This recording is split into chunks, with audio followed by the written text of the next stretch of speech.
राम राम हो तुकाराम. राम राम. दामू, या वर्षी काय पेरलं रे तू? मी वय यंदाच्याला शेतात पेरलं होतं गहू.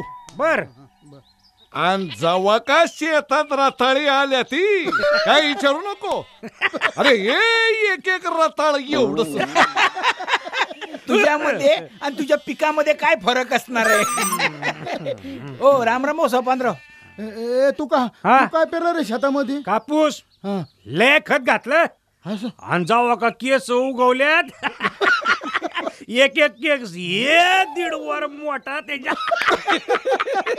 तुझा धंदाच त्यो. तू तुझ्या शेतामध्ये कापूस पेर नाही तर ऊस लाव, तुला केसच गावणार.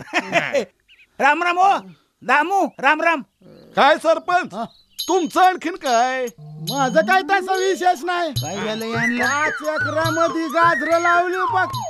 आणि जेव्हा का जांभळं आली, अरे एक जांभूळ एवढं गोटी वाटी.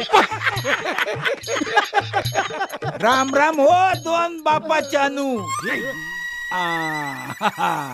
आता कसं ऐकायला आलं? मायला मगापासून मी बोंबलतोय राम राम राम राम, तवा नाही ऐकायला आलं. आता बरोबर ऐकायला आलं. हे दोन बापाच्या कुणाला म्हणतो रे? तुम्हाला. अरे तुला आम्ही वाळीत टाकलाय, बहिष्कार टाकलाय तुझ्यावर. का?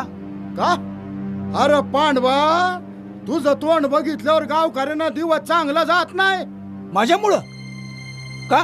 तू निपुत्रिक आहेस आणि निपुत्रिक माणूस हा अपशकुनी असतो. आणि असल्या अपशकुनी माणसाचं तोंड पण कोण पाहत नाही. असं आहे काय? तरी म्हणलं गावामध्ये लोक माझ्या नजरेला नजर का देत नाहीत? मला बघितल्यानंतर लांब लांब पळून का जातात? मी समजत होतो की गावामध्ये माझा वोट आहे. मग आता याच्यावर उपाय काय? काय पांडवा, गावचा अनुभव लय वाईट आहे रे. एक तर तुला गाव सोडावं लागल, नाहीतर घरात पाळणा हलवावा लागल.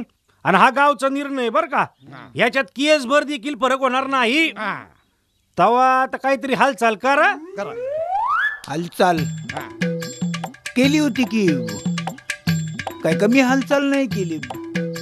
कुठं काय? 10 महिन्याची मुदत आहे. तुझं तू बघ. भाद्रून